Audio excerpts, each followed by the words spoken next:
Welcome to Go Big Omaha, the World-Herald's new sports Zoom studio extravaganza. Jon Nyatawa is my co-host. I'm Dirk Chatelain. We are back for our fourth show.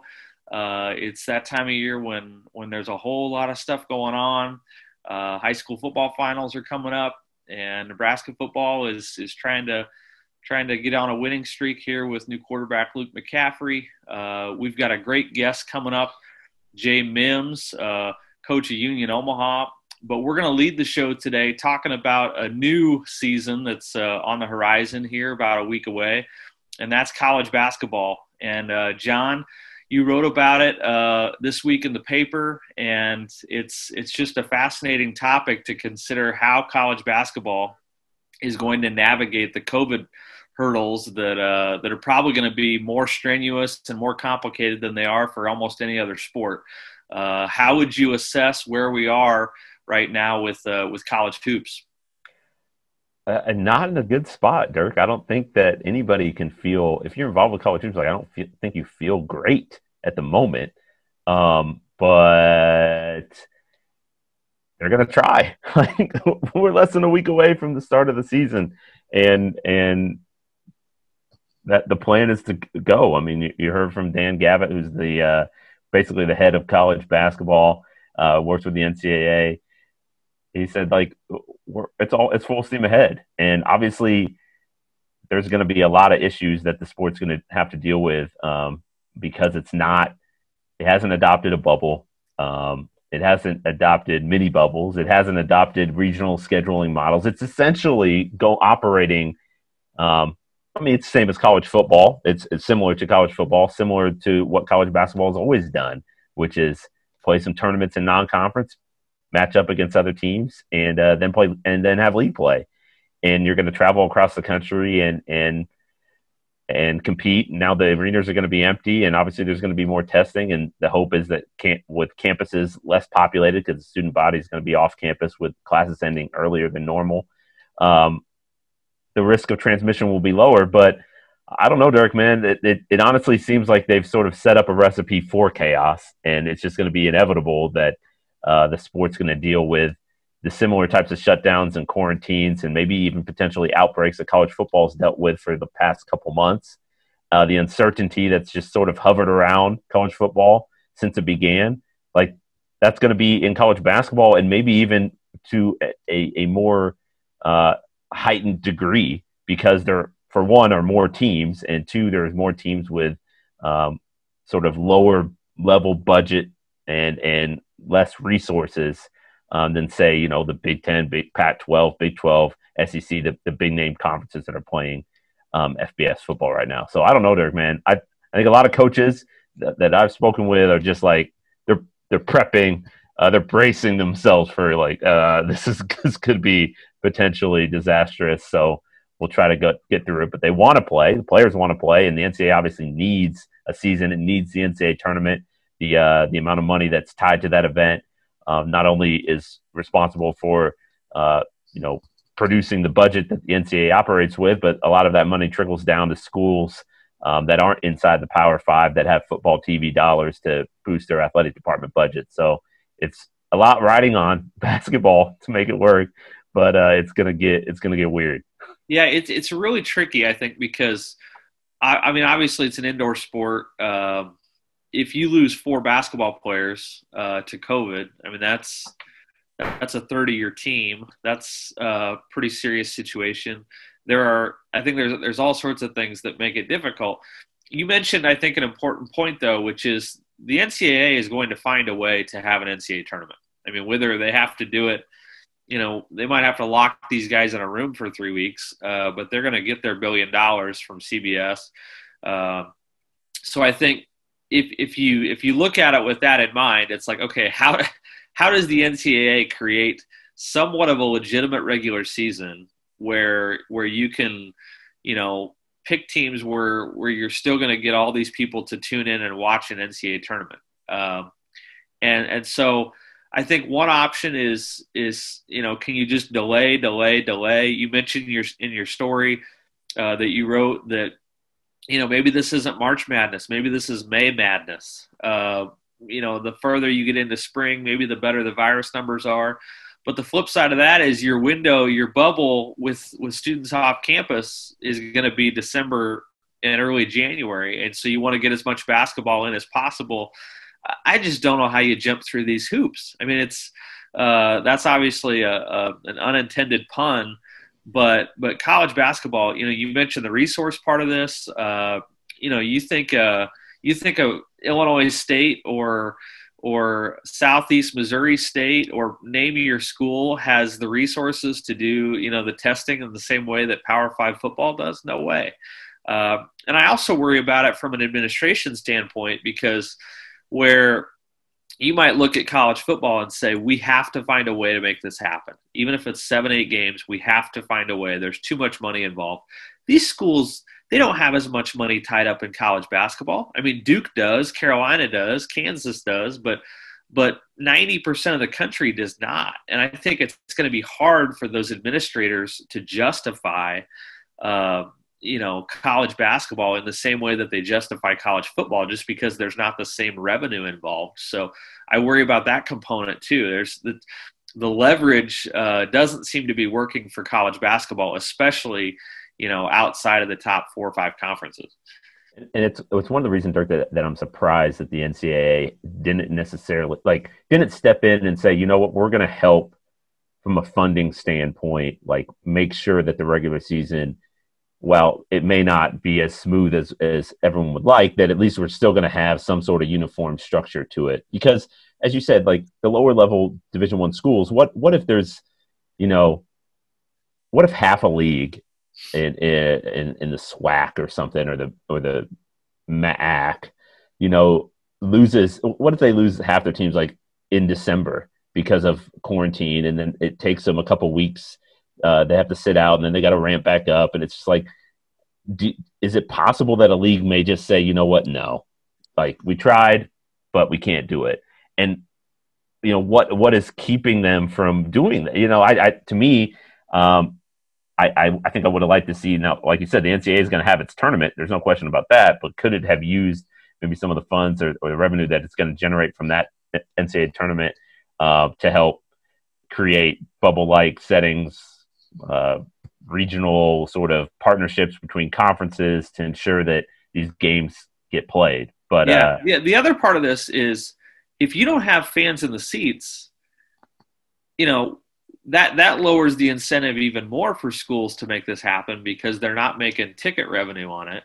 So, I mean, there's still the TV contracts, but, the Missouri Valley Conference, for instance, or the Summit League, of course they want to play, but if you're not generating a bunch of revenue by playing, I'm just not sure that they're going to determine that it's worth it if they have even a mini outbreak. I do think from a scheduling standpoint, it would be interesting to get more creative, where maybe you do, you play 3 games in a row, Friday, Saturday, Sunday, every 2 weeks, and then you just take 2 weeks off or something like that. But I'm surprised they didn't do have more creative. And supposedly there's a ton of contingency plans that are still on the table. We've heard that for months now, not just for leagues, but the NCAA as a whole. They haven't yet pivoted to those plans, but I guess I'm surprised that they haven't. This seems like a year when you could do something really funky. I mean, the ACC coaches, they proposed everyone's in the NCAA tournament, we'll just have one big event with all Division I schools. That's a little bit radical, and a lot of people ooh, I don't know, I don't like that idea. But I'm on board for something different, because the pandemic has forced, in my mind, it's forced the sport to consider things differently and move to something completely outrageous.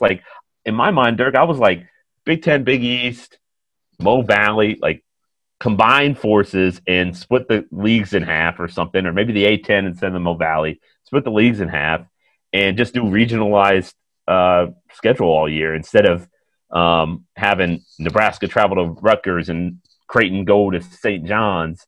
Creighton's they've released the first schedule for the Big East, the first 4 games in December.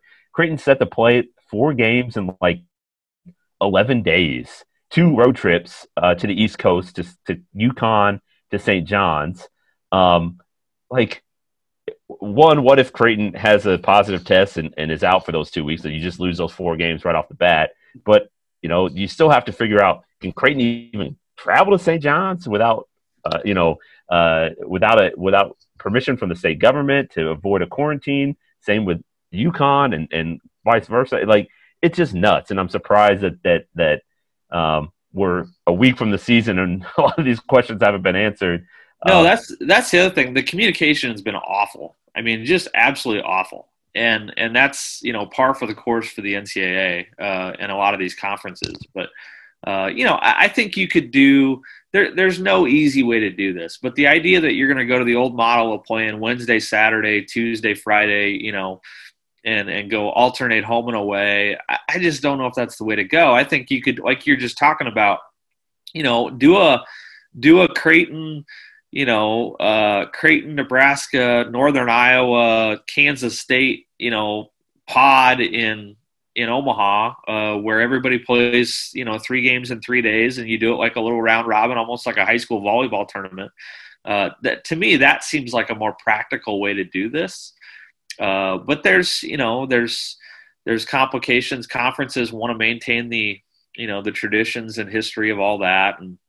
But I just feel like it sort of is exposing the lack of creativity and the bureaucracy of college athletics and college basketball, specifically in this case.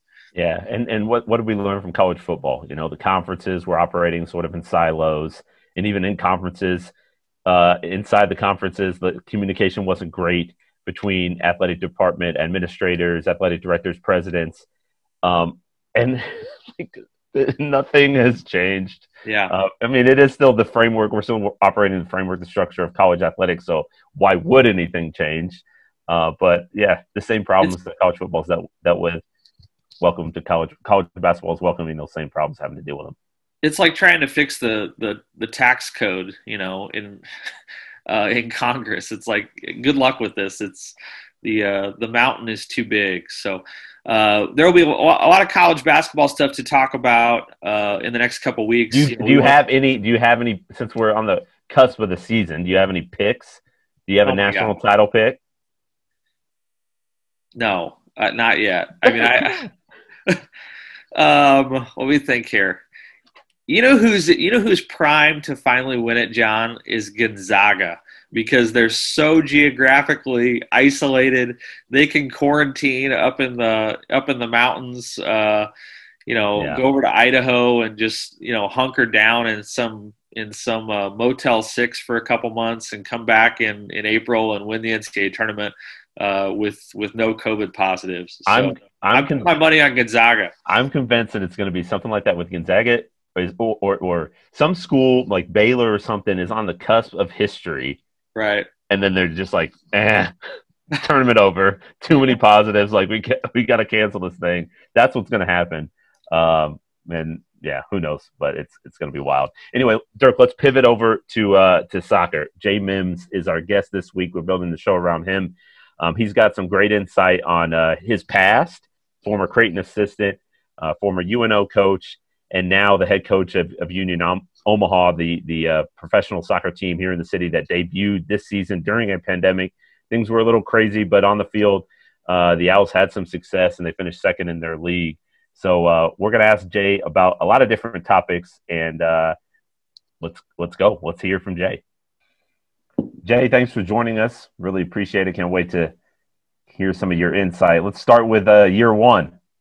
It wrapped up on maybe a disappointing note, certainly a disappointing note. The COVID-19 positive test results of the team canceled the chance to play for a championship, and you guys finished in second place. But it was year one, and I imagined you guys were pretty pleased with the result. How do you break it down for an inaugural season for the first year of Union Omaha here in the city?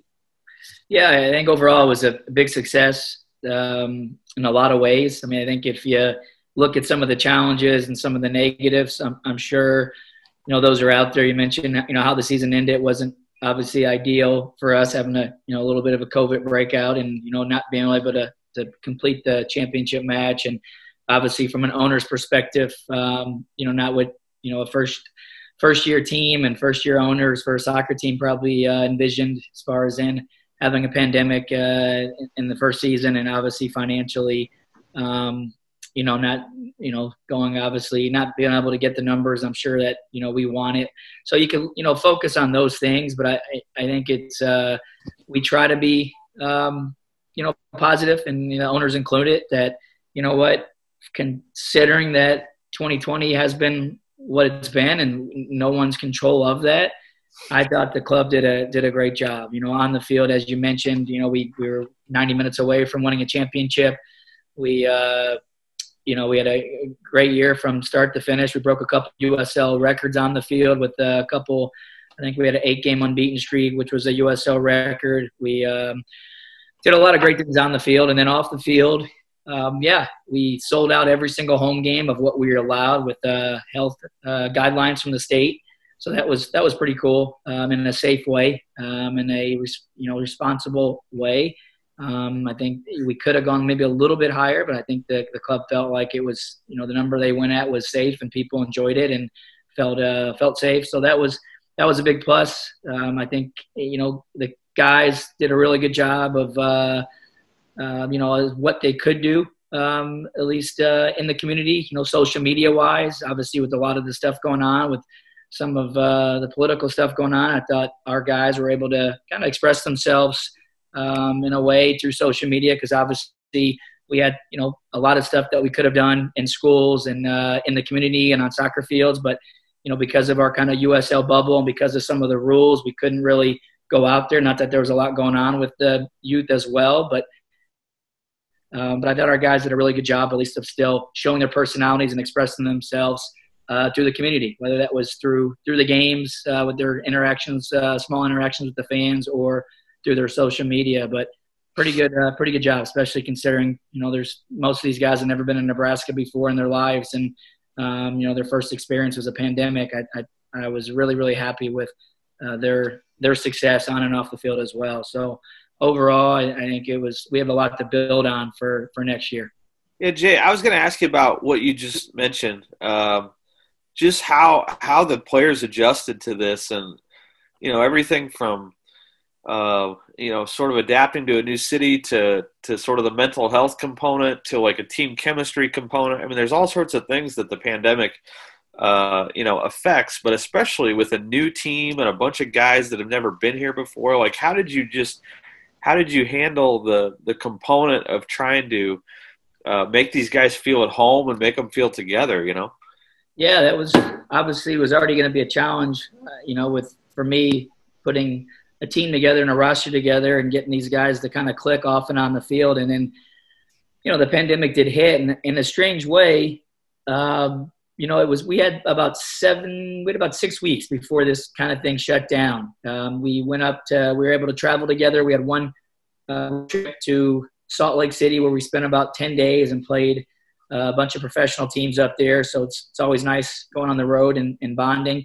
And we played several games here, and then we went to Minnesota. Was our last trip. We went and played Minnesota, the MLS team, and it was kind of a 2-day trip. And then we got back, and literally we were about, I think, 8 days away from kicking off the very first game ever. And that's when it started kind of, start reading the news and hearing about it. And we kind of took a couple of days off, even though we didn't have a day off. We took it just thinking, I don't know where this is going right now. Let's just stay home. And then boom, it shut down. And so, for the first 7 weeks, obviously we did some team bonding stuff because I knew that was important. Obviously, I've done it before as far as in trying to get guys to have chemistry.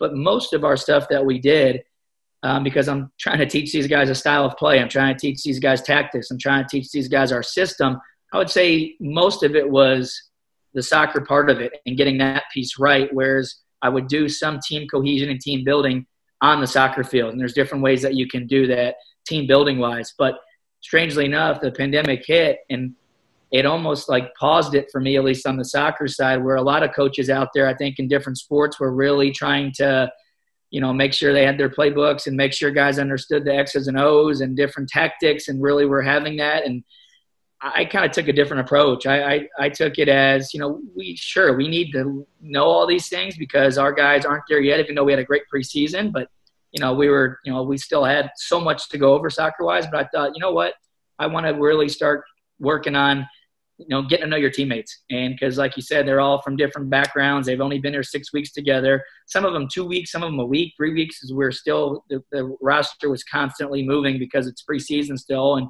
so I took that time to use these Zoom calls and basically, little trivia things, little quizzes, little, interviews. And basically I started leading it in the beginning to kind of, get the guys engaged because it was still kind of awkward and guys didn't really know each other and trying to talk about each other or talk about your roommate or talk about yourself.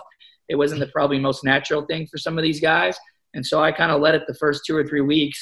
And we would do it 5 days a week and it would be pretty cool. It'd be different topics, different ideas, different games from Jeopardy to trivia to workouts, Zoom workouts. And then as they got more comfortable, I started having picking leaders, picking guys that would lead the Zoom calls. And I would just be a regular participant like anybody else. And I would answer questions. I would do their workouts and, probably breathing a little bit harder than some of those guys when we do the workouts. But I let these guys lead it. And it's funny, but the time this kind of thing broke where we actually could get outside and we could start doing non-contact training and small group training, it was about right as far as in the team cohesion, the team building of it was about that time to say, okay, coach, we've done it now. We know about each other, but we're ready to not kill each other, but it was more and then it said, hey, guys, we can start training on Monday. So it was perfect timing from not an ideal scenario. And then that's when we started doing the individual training and really, getting back on the field and doing some things like that. So it worked out actually okay for us. Jay, I'm kind of curious about sort of your path back to Omaha.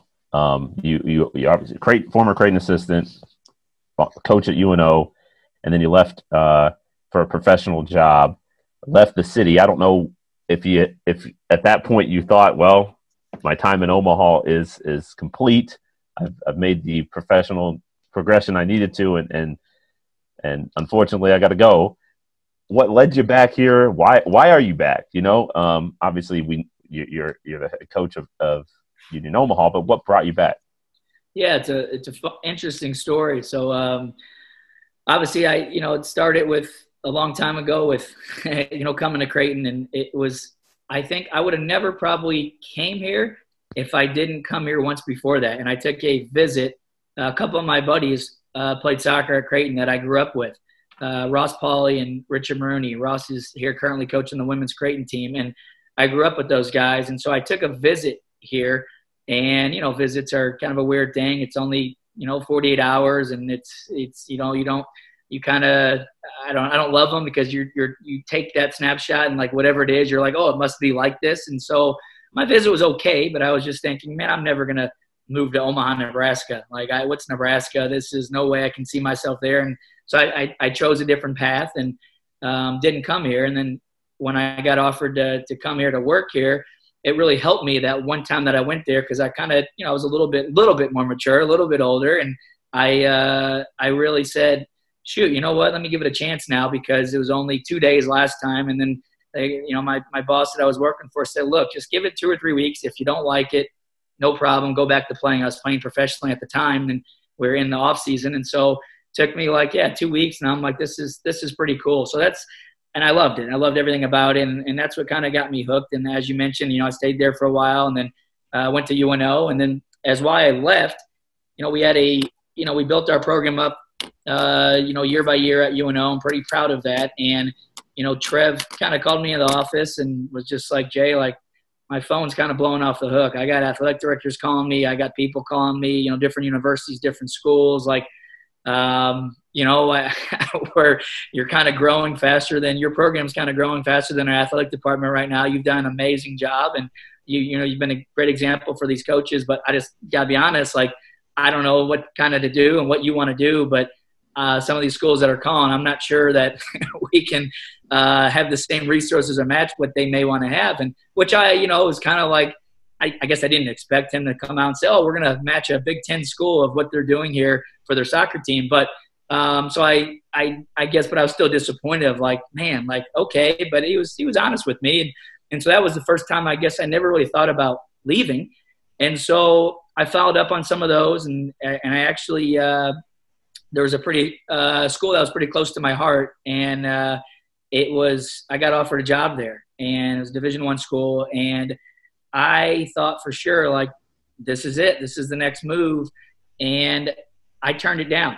And it's funny, I turned it down, and it was probably one of the hardest professional decisions in my life, because it was a great place, great school, I loved it, and I came back and told my fiance and told my friends and said, look, well, I guess we're going to be in Omaha the rest of our lives. Like, this is it. Like, if I turn down this job, then you know what? We're going to stay here and we're going to build it. And then literally it was probably like a month later, I got a call from Real Salt Lake, and it was just a totally different, like, it was just very humbling, like, to have now a professional team that's calling me and saying, look, we don't want to we're not trying to have you sell us. We know what you've done at Creighton. We know what you've done at UNO. We've known, your background, and we just want you to come out here and enjoy it and wine and dine you and see if we can convince you to come out here and, in a couple different roles, that was very humbling to me. I never really, I always thought about that. I always put my college teams in a professional environment, but at the end of the day, it's not professional. It's amateur. It's college, as much as should be amateur, as we know all the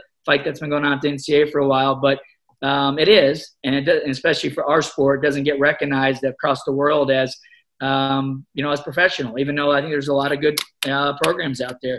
And so I took the job at Salt Lake, and literally I thought, okay, this is the next step. And then, these guys, the ownership group, called me a couple years later to say, would I be interested in a professional team in Omaha? And it was like, well, the only reason I left Omaha was to get in the professional ranks. And now if you're telling me I can come back to the city that I love and do professional soccer, well, that's, that would be my dream. And, it took a little bit of time to, talk about, how we can do it and how we can make it work and what the timing of it. And it worked out. So I'm very, very thankful for that and fortunate. So, but the last time I think I left Omaha, I still had my house for sale. I took a little short spell to Penn State, and I came back and I just moved in my house. This time, unfortunately, with the real estate market, my condo was long gone, so we had to actually find a place. Jay, there's a lot to chew on there, and I'm, of course, fascinated by what you did at UNO. But I'm curious, and I don't mean to make this sound like a job interview, but what when Real Salt Lake or some of the D1 schools, the major D1 schools, evaluate you as a coach, what are they drawn to? I mean, from my perspective, I feel like I saw what you did well at UNO and how you brought guys together from all across the globe, and it was a really cool story. But they're not as interested in the the narrative of what you do. I'm curious what they identify as your strengths and what makes you a little bit unusual for a young coach. Yeah, I mean, I don't know. I can't speak for what they see in me or saw in me. As far as I think every school is different. I mean, I can tell you, at least everyone's got weaknesses and strengths. I think my strengths, at least as a coach, what I feel like are, I don't know, I kind of have a little bit of new school and I have a little bit of old school. I have an old school approach of I'm pretty demanding and it's tough love and I'm pretty hard on guys. And I think sometimes that's missed maybe in the kind of new school of thinking. I think, I used to hear at my time at UNO from a lot of my colleagues that, I just can't stand coaching these millennials now. I can't stand coaching these kids. They need everything. They're so, spoiled, and it's just, they're so different. And it's like, they can't take, they're mentally not strong. And I never had that problem. And, we had challenges, but I never ever thought that. I never got to a point in my, career that I was like, I don't see a difference in these kids. Like, these kids I can be hard on them and I can be tough on them, but I can also, really give these kids confidence and really give these kids an ability to succeed on the field and off the field. And that's kind of the new school is, yeah, you have to coddle kids. Like maybe you can't challenge as many players as you used to be able to challenge in front of a group setting. You have to kind of cater it to the individual, and you have to kind of know, all right, like, you know, these are guys that I can maybe challenge in front of the team. These guys aren't. It's become a very, I guess, catered, but I guess I was always doing that because you have to find out guys' personality traits and how you motivate them. How can I get this guy to run through a wall for our team? How can I get this guy to do stuff in the community that maybe he's not used to doing? And then it's just finding that trick of doing that and that niche of doing it. And once you can get a player that can believe that, all right, coach really cares for me. And a lot of people say that, but it is hard. But once you can get a coach, look at the whole Craig Marshall thing, right? It's like, I mean, I think it's just you gotta care for your guys. You gotta care for your players. And that means off the field. That means on the field. And it took me a while. I didn't always have that because I'm very competitive. And there are days when I was an assistant at Creighton where, I mean, I couldn't even want to look at a guy after we lost a game and, you know, he ducked in a wall and the ball went over him. And I'm so competitive. I'm like, why would he duck? Like if he would have just stood up, he would have scored. And when I was younger, it's like, man, it took me like 2-3 days to even like have a conversation with that player. It's like all I could think about in my head was that play on the field. If you would have just done this, we would have won the game. And so I guess some of it is just maturing and like figuring out that that's not everything. As much as, Jay, you want to win that and you wouldn't have done this, there's different priorities in kids. And so it took me, I guess, experience. You know, I think maybe taking harder jobs. I mean, people are like, that's your first head coaching job at UNO. Why in the hell would you make your first head coaching job a program that you gotta start from scratch and, you know, and get your butt kicked all the time? Like, why would you ever do that? You could have just, you know, got a better job than that. And I didn't look at it as that. I just looked at it as, you know, I'd love to build something like that. So I think that's some of it in a nutshell. But I think the soccer part of it piece is probably a big piece is developing players. Like I think I can take players, find a player that maybe nobody's recruiting and nobody's looking at and nobody sees him. And then after maybe his 4 years at Creighton or after UNO, they're like, man, I never knew about that kid. That kid's really, really good. He was a diamond in the rough. And so some of it is, if you're a coach, you know, especially at a collegiate level where you're doing a lot of the scouting yourself, you better have an eye for talent, and it's got to be under the radar talent. Like you can't. I laugh at some colleagues too. They're like, oh, I want this. I want this. I want this. I want a skillful player. I want a fast player. I want an athletic player. I want a player that has good grades. It's like, well, you're not going to get him. He's not coming to Creighton. Like he's going to UCLA. He's going to Duke. He's going like, you got to have non-negotiables and negotiables as a coach. And you have to have, look, I can't accept this, but you know what? I can work with this, this, and this, and this. And I think some coaches don't do a great job of finding what their negotiables are and what their non-negotiables are. And for me, you have to have that because, let's be honest, at least some of the schools I've been at, there is a lot to sell. There's a ton to sell, but there's also, I know, programs that are better and universities that are better in each category. So I guess you kind of find your niche, but, you know, credit to Omaha, I guess, because I always sold Omaha. It's such I believe in it. Obviously, from hearing me and from what I've done here, I believe in the city. And if you don't believe in it, it's hard to sell something. When did that affinity for the city blossom? Or like, when did you realize, because as you said, your first visit here, you're like, what?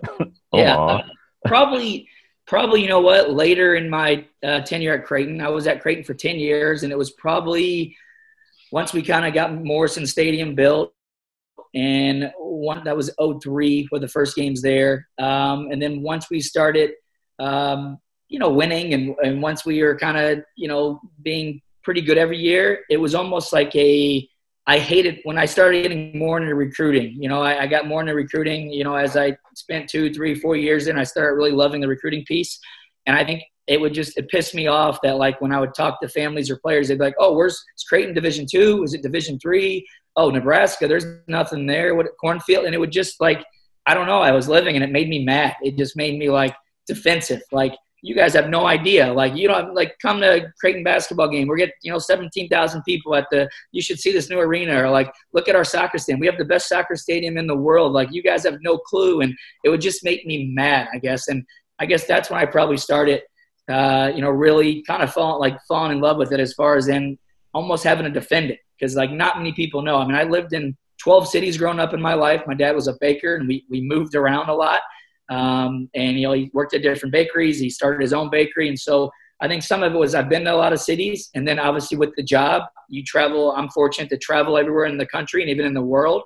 And so for me, I could really compare Omaha to a lot of different places. And so I knew how special it was. And, yeah, we have our flaws here, but at the same time, I think there's a lot of good things to sell. And so that was some of it too, me seeing other places and really knowing that, this place is actually, somewhere you can develop as a young man and get educated and be okay in life. And so, but yeah, I think it probably kind of mid-2000s, maybe late 2000s when I first started realizing almost like a defense mechanism. Hey, real quick, before we shift topics, because I'm sure we will at some point, but you mentioned right off the jump that you grew up with Ross Pauley, who's the women's coach at Creighton right now, and Mulrooney, who's coaching at Memphis. Those are two Creighton legends. They are. So all three of you guys are from Memphis? We are. Played together. What were those high school teams like? They were pretty competitive. Ross went to Houston. Richie went to CBHS. I went to Germantown. So 3 different high schools. But no, those guys are much better players. I always joke with. I was I was like an all-district player, and Richie and Ross were all Americans in college. But I sell myself short. I mean, I just took a different path than those guys. I went from kind of the classic story of a walk-on to getting a scholarship to all-conference player in college to my last year, an All-American, and then going professional. But I didn't have the same. It took me longer to, I think, develop. Where those guys, Ross Pauley was amazing. I know people that know him from the Creighton days, but even in Memphis, Ross is a legend. Everything Ross touched, it just turned to gold. If you play Ross in golf, he won't tell you that, but he's a scratch golfer. If you play Ross in tennis, he'll beat you in tennis. You play Ross in chess, he'll beat you in chess. Whatever Ross does, he's amazing with it. And you look at him he's not a great athlete. We always knew that. And even when he was playing professional soccer, every coach would come in and say, this guy, he's 5'10", 150 pounds. He's not fast. He's not strong. He can't run. And it's but every year he'd make an MLS All-Star team. He'd be the captain of his team just because he's such a smart soccer player, intelligent soccer player, and we always respected that on his team. And then Richie was just Richie's a bulldog. I mean, Richie is a competitor, and Richie is don't back down from anything. And it was I always heard a story about him. This was when he was playing. I think it was at Creighton still. I was at SLU, but somebody kicked him early in the game, and it was 5 minutes in, someone just killed him and nailed him and got a yellow card. But Richie's, I think it was Brett Simon that was telling me, but for the next 25 minutes, Richie was not focused on the game. All Richie was thinking about is how am I going to hit this kid back and how am I going to kill this kid? And it was he lost his focus a little bit in discipline. And then, boom, he would nail the kid, get his yellow card. And then after that, Richie would be the best player in the field. And it was awesome. But two different personalities, 2 different types of players. But, yeah, they were amazing. I'm not in those guys' category, but yeah, we happen to. I think the one thing we have in common is we grew up in, we played soccer and we grew up in Memphis together. Yeah, it's such a, it's such a universal game. Obviously, played all over the world, and I wonder what influence your childhood, moving around 12 times, had in sort of, preparing you to be a soccer coach, because, one thing that fascinated me about, your abilities, especially at UNO, was just the, bringing kids together from such different cultures. And I wonder, it sounds like that may have been reflecting, a reflection of your own childhood in some ways. Yeah, for sure. It goes back to that. When you move as a kid, it's obviously hard. You're always the new guy. And, you have to find – you have to make your own friends and you have to, fight for what's yours. And that helped, I guess, probably with some of my outgoing personality because I realized if I'm not going to make friends, I got to go out and do it. And it was definitely interesting in doing that. So I think, the background helped. I also think as far as being with soccer your whole life, Memphis is a very diverse city. That was the last kind of city where I spent most of my time. You grow up with different backgrounds and you have your friends are, different races, different cultures. And I'm a pretty picky guy. I'm a pretty stubborn guy. And so like I already have my own like little things that I, like everyone does, like they don't like or pet peeves. And so it was probably good for me to live. I mean, I've lived with someone from Trinidad. I've lived with someone from the Congo. I've lived with someone from Ireland, England, Scotland. I have a person from, Kenya living with me right now. So it's like you start to, learn, I guess, more of their backgrounds and like, okay, like this culture, they love singing in the shower. Like they love it. Like it's always, this is their thing, or like, this is the music they listen to, or, oh, this is what they do. They have no idea that you should do it like this. And I guess when I was younger, it's more like, well, why aren't you doing it like me? Like, come on, this is the way you do it. And then you just learn like, okay, like I'm not always, as much as I want to be right and perfectionist, like, okay, like I like this kind of better, or I like this way. And that's hard sometimes because, especially stubborn people like myself, you want to have your own ways and you view society and life how you view it. And so I think that definitely helped me being involved with soccer. Growing up, moving around helped my personality probably be more outgoing. But I think with soccer, it helped me see different backgrounds and see that people are different and it's, they do things differently, and to respect that, I guess. They don't have to love it, but to respect it and kind of say, okay, I'll learn from that. So I think that really helped me seeing different backgrounds. And soccer's cool. You can do that. Soccer is an amazing, amazing sport where fortunately you can recruit players from all over the world, which, yeah, as you mentioned, you saw it at UNO and you're seeing Union Omaha now, but that's kind of cool. Yeah, like bridging the gap of different cultures and different ethnicities and backgrounds, that certainly happens within a soccer team. Can it happen within a soccer community or a community like Omaha? Like, what kind of impact do you think this club could have on our city, just in terms of maybe bringing together some different people that wouldn't necessarily hang out? Like, what's your vision in that piece of it to try to make an impact on the community with this new club? Yeah, obviously I try to think big picture wise and have a clear vision of that. It's nice the day-to-day stuff on the field, but I wouldn't have came back if I didn't feel like, we could have an impact in the community that I really love. And obviously it was tough with the pandemic this year, but it's interesting. The two things, we went on a lot of meetings to a lot of companies to kind of have their buy-in before this club was announced, before our brand was announced. And I was fortunate to go on all these meetings with the ownership. It was me and the owner, and that's about it in the early process. But it was interesting to hear all these top companies in Omaha of basically doing a needs analysis and like, what do you guys need? What are you guys missing? And there was a lot of people, there was a lot of different answers from a lot of the top 20, 25 companies here. But the two common things that stood out to me for these companies were, one, we don't have enough diversity in our company, and we need to have more diversity in our company.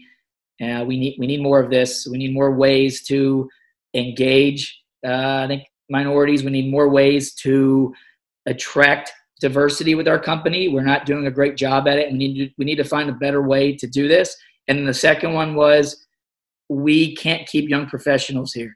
We know the 24-year-old, 25-year-old, we're losing them to Chicago, to Kansas City, to Minneapolis, to Denver, to these cities around us that are great cities, and we're losing them. And we got to find out ways of how we can keep 24-year-olds, 23-year-olds here. And I kind of, my spin on that was, I thought it was interesting because I would tell them, well, that's funny because I get hundreds of emails and thousands of emails of 24-year-olds that want to come live in Omaha and not get paid a lot of money and come play soccer for me. And so, the first part of that is, and you know what? All kinds of diversity. You name it, from different size, different heights, different colors, different backgrounds, different cultures. I got everything. And so we can help there. And I realized that. I was like, my goal here long term, how great would it be if, I keep on bringing these 22-year-olds, 21-year-olds, 23-year-olds, 24-year-olds to Omaha, guys that have never been to Omaha in their life, and they spend, whether it's a year here, 1 season, 2 seasons, 3 seasons, 10 seasons, but whatever it may be, to them to really know this is what Omaha is like, because that's what I like selling. Like, you guys know what it's like now, and if you're here for 1 year, you exactly know what it's like. And over time, because this is the roster will change over time, it'd be incredible for me that over the next 10 years, let's say, man, we have a couple hundred, maybe 100 people that had never been to Omaha before, 23-year-olds that live in Omaha and work in Omaha. I mean, that's a dream for me to say, you know what, coach, this soccer thing's been great, minor league soccer, and I'm trying to make it to MLS, but I've realized I don't think I'm there yet. But you know what? Merrill Lynch just offered me $50,000 a year.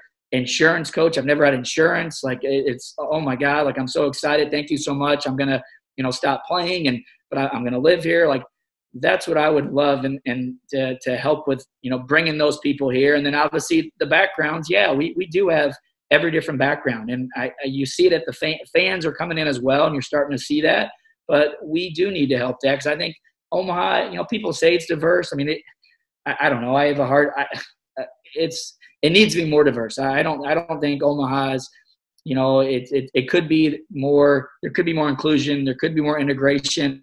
And I think soccer does bridge that gap a little bit because there are different backgrounds, and you get to know these people and see these people and be friends with these people, and kids get to see these guys, and it's nice to have that. So I think we could play maybe it's just a small part, but I think we can really, there's probably 8 or 10 things that have to happen in Omaha over the next maybe, 5 to 10 years. I think we can be probably one of these 8 to 10 things, Union Omaha, that can really help in some of these areas to bridge some of these gaps.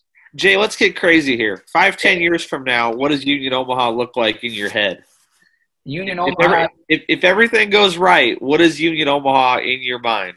Union Omaha in 10 years from now, we have our own stadium. It holds about 18,000 people. We're getting 18,000 people at our games. We have a waiting list of season tickets that people can't get there. We're slowly approaching the Husker sellout streak, because we're at 8 right now, but we'll say we're at 14 games a year times 10 years, 140. So we're at 152 maybe sellout streak, and it's and we have this thing rocking and rolling in our city, and it's something that the city's proud of. That we're an event town, we're an event place. It's another organization that people can hang their hat on and come to the games and see the diversity on the field. They can see it in the stands because it will look different. Soccer games look different in the stands than a baseball game or a basketball game or a football game. And yeah, the city has bought in. They love it, and people love it here. That'd be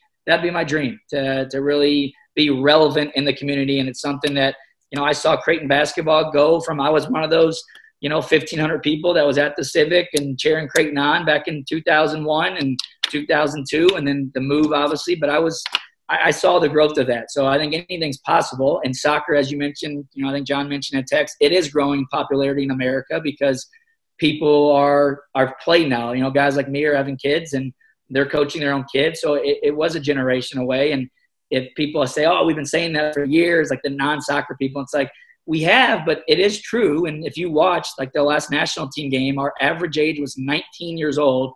We just played Panama on Monday, and we scored 6 goals. And I couldn't tell you the last time we scored 6 goals versus Panama.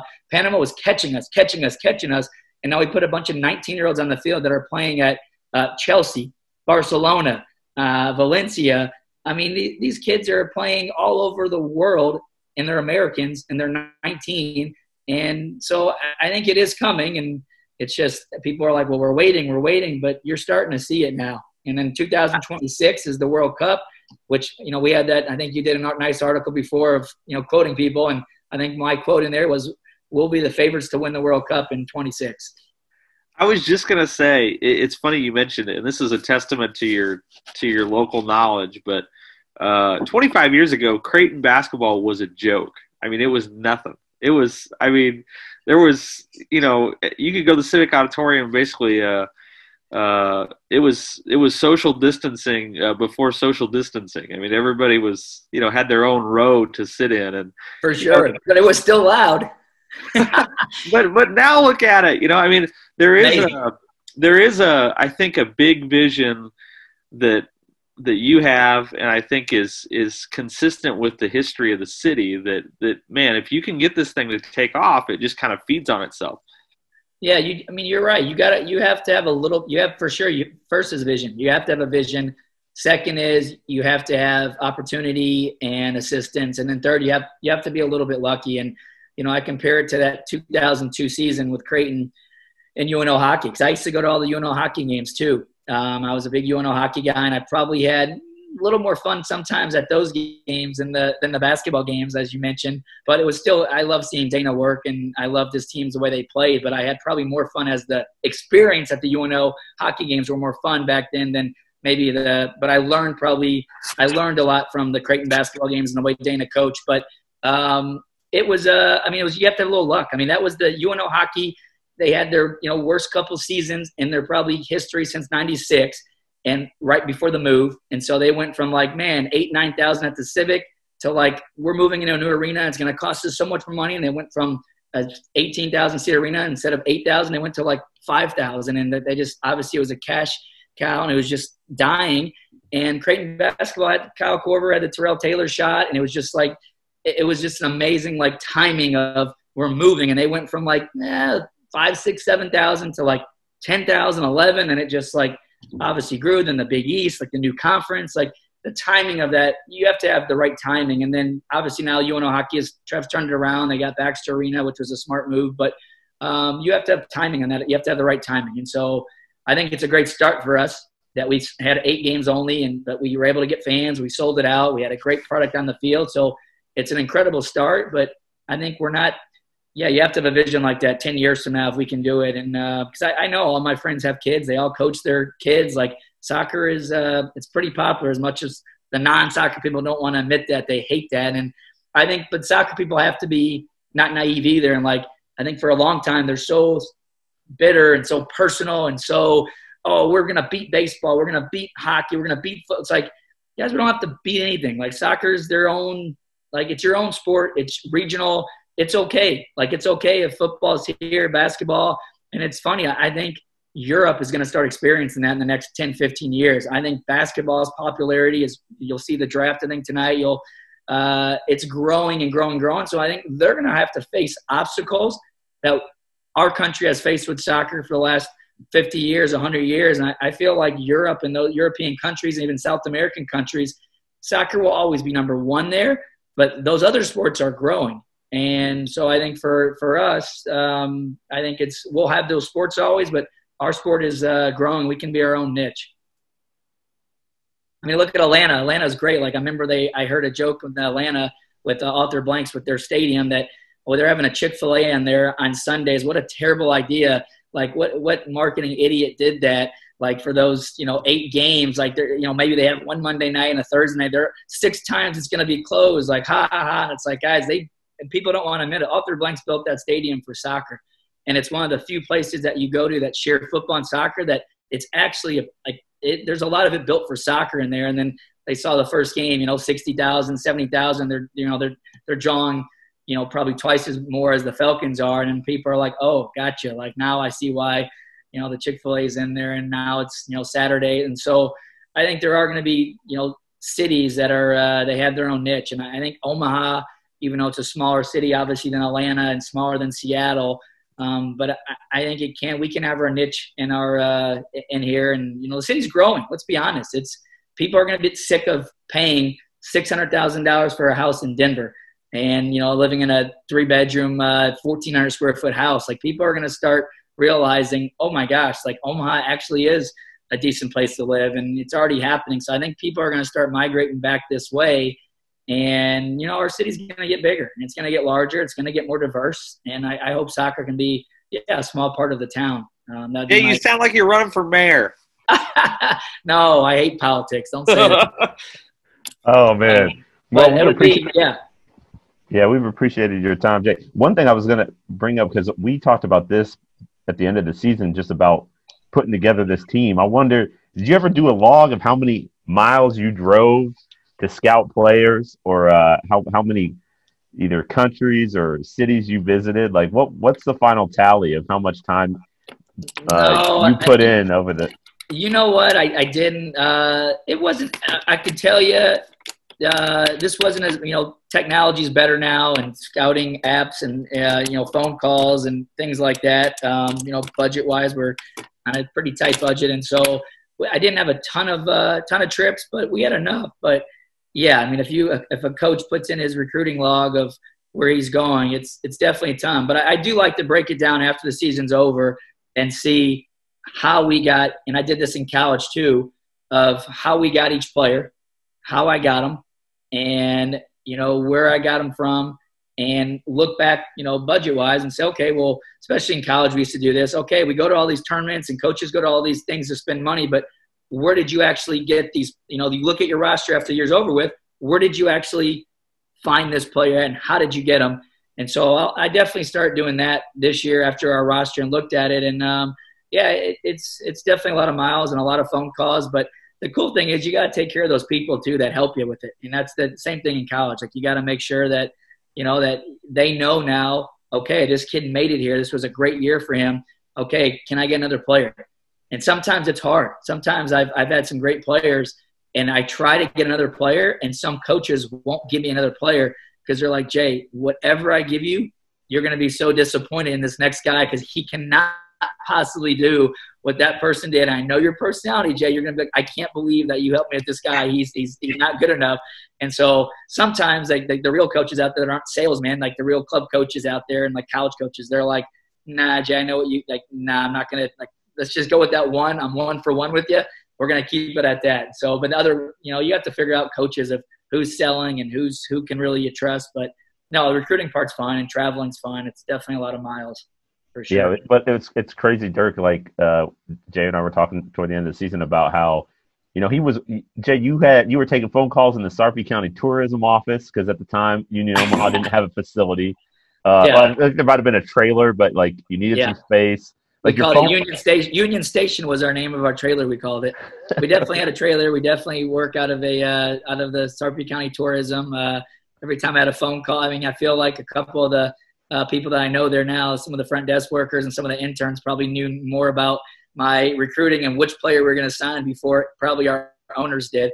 So that was pretty funny. I'd have to step out sometimes on some phone calls with some agents or for some players. But, yeah, I get it, though. But if we want to be where we're going to be in 10 years, I get it. I've worked with programs that, we need to, save, especially in these times. And but, yeah, it was definitely – I can think back at some stories that were pretty funny recruiting wise, whether it's sleeping in a car or phone calls in an office like that, or and it's nerve wracking, it's stressful because I'm just glad I did it before at UNO because UNO I had much less time, but it's like you have to get players.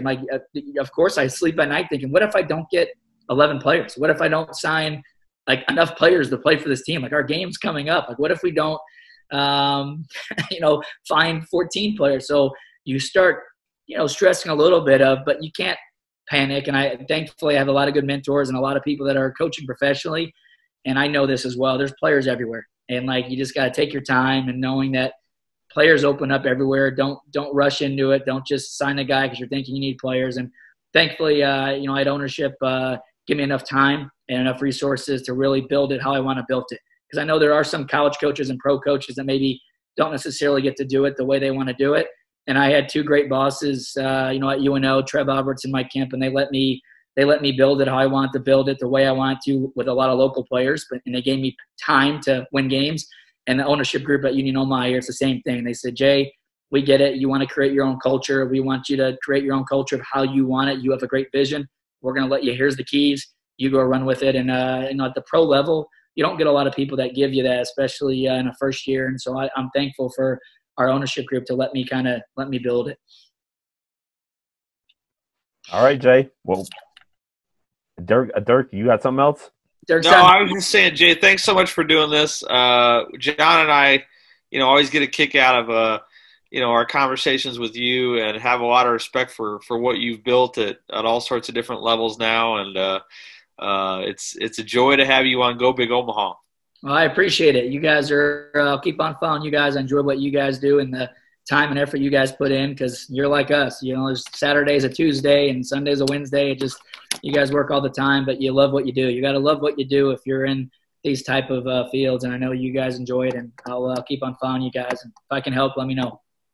Our thanks to Jay. Really great insight from him. Great conversation. Enjoyed talking with him as always. Dirk, his prediction, I think some people will sort of smile and shrug their shoulders of like, oh, soccer's never going to be like at that level, not just here, but across the country. But it does seem like the sport's growing. I just wonder what your perspective is on like the sort of changing dynamics in the sporting realm. Like it has been a conversation that we've talked about for decades almost. It seems like the growth of soccer, the decline of baseball, and it does seem like the numbers are getting closer from a ratings perspective, and participation numbers are obviously up in the sport of soccer. But like, how real is it and like, do you see a drastic change in the way we consume sports in a decade from now, 2 decades from now? What's your prediction there? Well, first of all, I think it, and I fall into it as much as anybody else, where you find yourself comparing baseball to soccer a lot, and that's probably not constructive for either sport. I think those two can both exist. Omaha can be a soccer town and the same town that hosts the College World Series every year and do both successfully. I was my eyes were opened about maybe 5-10 years ago, going down and watching a couple different moments over the years, but specifically watching Creighton Prep, Omaha South, and that rivalry in high school take off. And then, I went to a Creighton UNO game a few years ago. There's just been kind of these random moments over the years where you're like, wow, there is a sort of a small but just passionate, booming soccer community that's on the cusp of a breakout here.